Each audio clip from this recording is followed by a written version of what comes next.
বাংলাদেশে ভারতীয় পণ্য বয়কটের ডাক ভারতের বৈদেশিক বাণিজ্যে কতটা প্রভাব ফেলতে শুরু করেছে সেই ব্যাপারটা এতদিন ভারত অস্বীকার করলেও এখন সরাসরি প্রত্যাখ্যান করতে পারছে না।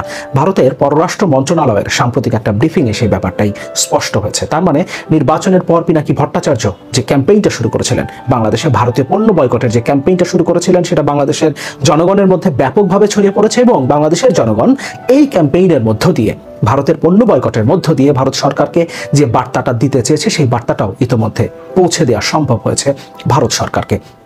কিন্তু হোয়াট নেক্সট? এরপর কি? আমাদের প্রধান শত্রু যাদেরকে সহযোগিতা করবার জন্য আমরা ভারতের বিরোধিতা করছি, ভারত সরকারের বিরোধিতা করছি এবং ভারতের পণ্য বয়কট করছি, সেই আওয়ামী লীগ সরকার এখনো ক্ষমতায় বসে আছে। তাদেরকে এই অবৈধ ক্ষমতা থেকে উৎখাত করবার জন্য জনগণ এখন কি করবে, সেটাই সবচেয়ে বড় প্রশ্ন। সেই বিষয়টা নিয়ে আলোচনা করব।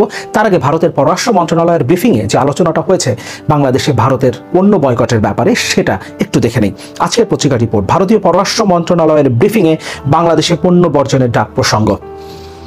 সাম্প্রতিক সময়ে ভারত বিরোধী প্রচারণার অংশ হিসেবে দেশটির পণ্য বর্জনের ডাক দিয়েছে বাংলাদেশের একটি পক্ষ। তবে এই পণ্য বর্জনের ঘোষণা দুই দেশের সম্পর্কের উপর কোনো প্রভাব ফেলবে না বলে জানিয়ে দিয়েছে দেশটির পররাষ্ট্র মন্ত্রণালয়।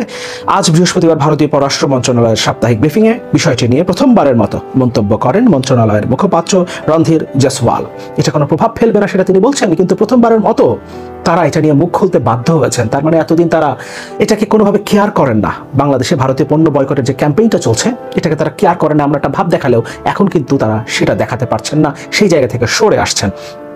এ বিষয়ে ভারতীয় সংবাদ মাধ্যম দ্য প্রিন্ট জানিয়েছে, বাংলাদেশের ভারত বর্জন কর্মসূচি নিয়ে উদ্বেগ প্রকাশ করেন রণধীর। তবে তিনি জানান, ভারত ও বাংলাদেশের মধ্যে একটি অত্যন্ত শক্তিশালী এবং প্রাণবন্ত সম্পর্ক রয়েছে। বিভিন্ন সেক্টরে বিস্তৃত রয়েছে দুই দেশের ব্যাপক অংশীদারিত্ব। প্রথম লাইনটা আরেকবার পড়ি। এ বিষয়ে ভারতীয় সংবাদ মাধ্যম দ্য প্রিন্ট জানিয়েছে, বাংলাদেশের ভারত বর্জন কর্মসূচি নিয়ে উদ্বেগ প্রকাশ করেন রণধীর জেসওয়াল, যিনি ভারতের পররাষ্ট্র মন্ত্রণালয়ের মুখপাত্র। রণধীর বলেন, আমি বলতে চাই ভারত বাংলাদেশ সম্পর্ক অত্যন্ত শক্তিশালী। আমাদের একটি ব্যাপক অংশীদারিত্ব রয়েছে, যা অর্থনীতি থেকে শুরু করে বাণিজ্য, বিনিয়োগ, উন্নয়ন, সহযোগিতা, কানেক্টিভিটি এবং মানুষ থেকে মানুষে বিস্তৃত। এই জায়গাটা তিনি ভুল করছেন, মানুষ থেকে মানুষে বিস্তৃত নয় এই সম্পর্কটা, এটা সরকারের সাথে সরকারের সম্পর্ক এবং এই সম্পর্কটাও অবৈধ একটা সরকারকে, বাংলাদেশে যারা অবৈধভাবে ক্ষমতা দখল করে আছে তাদেরকে সহযোগিতা করছে ভারত সরকার, যে ব্যাপারটা বাংলাদেশের জনগণ মনে করে।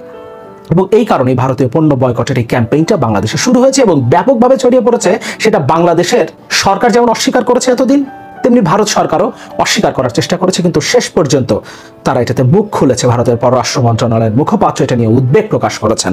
তার মানে বাংলাদেশের জনগণের এই ক্যাম্পেইনটা, ভারতের পণ্য বয়কটের এই ক্যাম্পেইনটা এখন পর্যন্ত সাকসেসফুল হয়েছে। মূলত বাংলাদেশে ভারতীয় পণ্য বর্জনের বিষয়ে ভারতের মনোভাব জানতে চাওয়া হয়েছিল রণধীরের কাছে। এ ধরনের কর্মসূচির ফলে বাংলাদেশে পণ্য রপ্তানির ক্ষেত্রে কোনো সমস্যা হচ্ছে কিনা সেই বিষয়টিও জানতে চাওয়া হয়। তবে সুনির্দিষ্টভাবে রপ্তানিতে প্রভাব পড়েছে কিনা সে বিষয়ে কোনো মন্তব্য করেননি মুখপাত্র। এতদিন কিন্তু যখন এই ধরনের কোনো প্রশ্ন করা হয়েছে, ভারত সরকারের পক্ষ থেকে যিনি কথা বলেছেন তিনি এটাকে উড়িয়ে দিয়েছেন।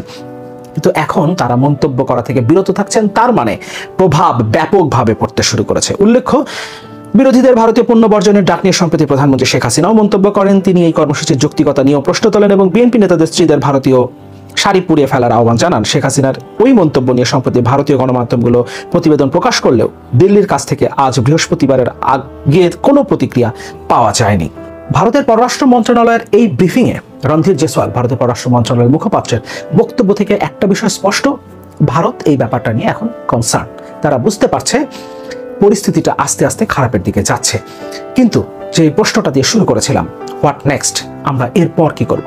আমরা ঘরে বসে যদি ভারতীয় পণ্য বর্জন করি, তাহলে বাংলাদেশের সাথে ভারতের যে বৈদেশিক বাণিজ্য রয়েছে, বাংলাদেশে তারা যে রপ্তানি করে সেই পরিমাণটা কমে যাবে। এটা ভারতের অর্থনীতির উপরে কিছুটা চাপ হয়তো তৈরি করবে, কিন্তু ব্যাপকভাবে আমদানিটা তো সরকার করে, ফলে খুব বেশি প্রভাব আসলে পড়বে না। হ্যাঁ, এটা এক ধরনের প্রতীকী বর্জন এবং প্রতীকী একটা অবস্থান বাংলাদেশের জনগণের ভারত সরকারকে একটা মেসেজ দেবার জন্য। কিন্তু আমাদের মূল প্রতিপক্ষ বাংলাদেশের বর্তমান ক্ষমতাসীন সরকার, যারা অবৈধভাবে টানা 3 বার ক্ষমতা দখল করেছে। অনেকে বলেন তারা তো 4 বার ক্ষমতায় আছে। প্রথমবার আমরা যদি ধরে নিই তারা গণতান্ত্রিকভাবে নির্বাচিত হয়ে এসছে, কিন্তু পরবর্তী 2014, 18 এবং 2024-এ তারা সম্পূর্ণ অগণতান্ত্রিক প্রক্রিয়ায় নির্বাচন ছাড়া জনগণকে ভোট দেওয়ার সুযোগ না দিয়ে তারা জোর করে ক্ষমতা দখল করেছে এবং এরকম একটা সরকারকে ভারত সহযোগিতা করেছে ক্ষমতা দখল করতে। এই কারণে বাংলাদেশের জনগণ ভারতের পণ্যকে বয়কট করছে। এখন প্রশ্ন হচ্ছে, আমরা যদি ঘরে বসে ভারতীয় পণ্য বয়কট করি তাহলে সেটা কিছুটা প্রভাব ফেলবে বাংলাদেশের সাথে, বাংলাদেশের বর্তমান ক্ষমতাসীন সরকারের সাথে ভারত সরকারের। ভারত সরকার হয়তো নতুন করে চিন্তা করবে বাংলাদেশের সাথে বা বাংলাদেশের বর্তমান ক্ষমতাসীন সরকারের সাথে তাদের সম্পর্কটা কি হবে, বা আদৌ ভবিষ্যতে তারা এই সরকারকে এভাবে নগ্নভাবে সমর্থন দেবে কিনা। কিন্তু এই সরকারের উপরে, আওয়ামী লীগ সরকারের উপরে এর প্রভাব কি পড়বে আমরা যদি ঘরে বসে এই বয়কটটা করি? আমাদের মূল প্রতিপক্ষ আমাদের দেশের অবৈধ হাসিনা সরকার। সুতরাং আমাদেরকে এমন কোনো একটা ক্যাম্পেইনের মধ্যে নিজেদেরকে নিয়ে আসতে হবে, দেশের জনগণকে নিয়ে আসতে হবে, যেই ক্যাম্পেইনের মধ্য দিয়ে পুরো দেশের জনগণ যেভাবে পিনাকি ভট্টাচার্যের আহ্বানে ভারতীয় পণ্য বয়কট করেছে, সেভাবে এমন একটা ক্যাম্পেইন আমাদের শুরু করতে হবে যেই ক্যাম্পেইনে সারা দেশের জনগণ রাস্তায় নেমে আসে, আন্দোলনে সামিল হয়। বাংলাদেশে বর্তমান যে পরিস্থিতিটা চলছে, বাংলাদেশের অর্থনৈতিক যে পরিস্থিতি, বাংলাদেশের রাজনীতির যে বর্তমান অবস্থা, বাংলাদেশের গণতন্ত্রকে ধ্বংস করেছে এই সরকার, এই পরিস্থিতিকে উত্তরণের জন্য সারা দেশের জনগণকে এক হতে হবে। এখানে কোনো দলের দায়িত্ব না আসলে এরকম একটা স্বৈরাচার সরকারের বিরুদ্ধে লড়াই করা, এবং কেবলমাত্র একটা দল কিংবা অনেকগুলো দল মিলেই এই সরকারের পতন নিশ্চিত করা যাবে না। এই সরকারকে যদি আমাদের পরাজিত করতে হয় তাহলে সারা দেশের জনগণকে ঐক্যবদ্ধ হয়ে রাস্তায় নেমে আসতে হবে, এবং যে ঐক্যবদ্ধ তা আমরা দেখিয়েছি ভারতীয় পণ্য বয়কটের ক্ষেত্রে। সারা দেশের জনগণ যেখানে এক হয়েছে, দেশের 95% জনগণ যেখানে এক হয়েছে, ঠিক একই রকম ভাবে কোনো একটা ক্যাম্পেইনের মধ্য দিয়ে বাংলাদেশের জনগণকে রাস্তায় নেমে আসতে হবে। কারণ ঘরে বসে কিংবা দোকানে গিয়ে, কোনো একটা শপিং কমপ্লেক্সে গিয়ে, কোনো একটা শপিং মলে গিয়ে কিংবা সুপার শপে গিয়ে আমরা ভারতীয় পণ্য কিনছি না, আমরা ভারতীয় পণ্য বয়কট করছি, এতে এই সরকারের তেমন কিছু যাবে আসবে না।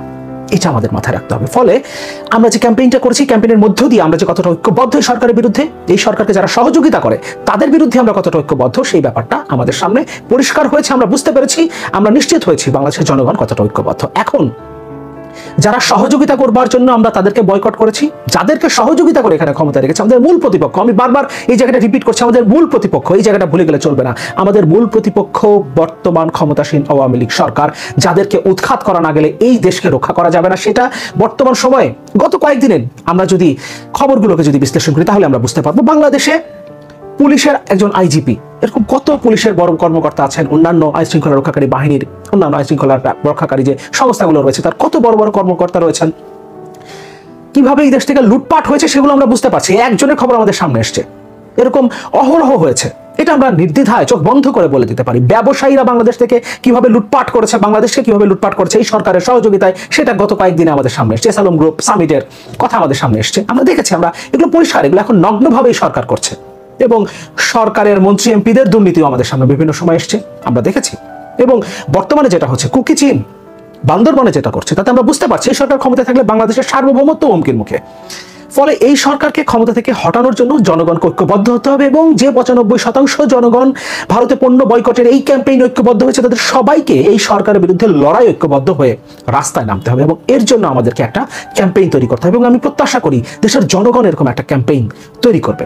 এবং আপনাদের কাছে আমার একটা দাবি, আপনারা মন্তব্যে জানাবেন কি ধরনের ক্যাম্পেইন হতে পারে। এই 95% জনগণ যারা আমরা সবাই মিলে ভারতীয় পণ্য বয়কট করেছি, এই ক্যাম্পেইনে সামিল হয়েছি, তারা সবাই মিলে কিভাবে এই সরকারের বিরুদ্ধে রাস্তায় লড়াইয়ে আন্দোলনে নেমে আসতে পারে, এরকম একটা ক্যাম্পেইন কি হতে পারে সেই ব্যাপারে আপনাদের মতামত চাই। আপনাদের এই মতামতের ভিত্তিতে আমি চেষ্টা করব, আমি যাদের সাথে কথা বলতে পারি, বিরোধী রাজনীতিতে যারা আছেন কিংবা অন্যান্য যারা আছেন যারা বিরোধী আন্দোলন গড়ে তোলার ক্ষেত্রে ভূমিকা পালন করতে পারেন, তাদের সাথে কথা বলতে চাই, তাদের আপনাদের মতামত নিয়ে, এবং তার ভিত্তিতে একটা ক্যাম্পেইন আমরা তৈরি করতে চাই, ঠিক ভারতীয় পণ্য বয়কটের এরকম একটা ক্যাম্পেইন যেটা সারা দেশের জনগণকে কানেক্ট করবে, এবং আমরা ঐক্যবদ্ধভাবে রাস্তায় নেমে এই সরকারের, আমাদের মূল প্রতিপক্ষ, আরেকবার রিপিট করছি, আমাদের মূল প্রতিপক্ষ বর্তমান ক্ষমতাসীন অবৈধ হাসিনা সরকার, অগণতান্ত্রিক আওয়ামী লীগ সরকার, তাদেরকে কিভাবে উৎখাত করা যায় সেটাই আমাদের মূল লক্ষ্য, এবং সেই লক্ষ্য কিভাবে অর্জন করা যায় আমরা সেদিকে অগ্রসর হব।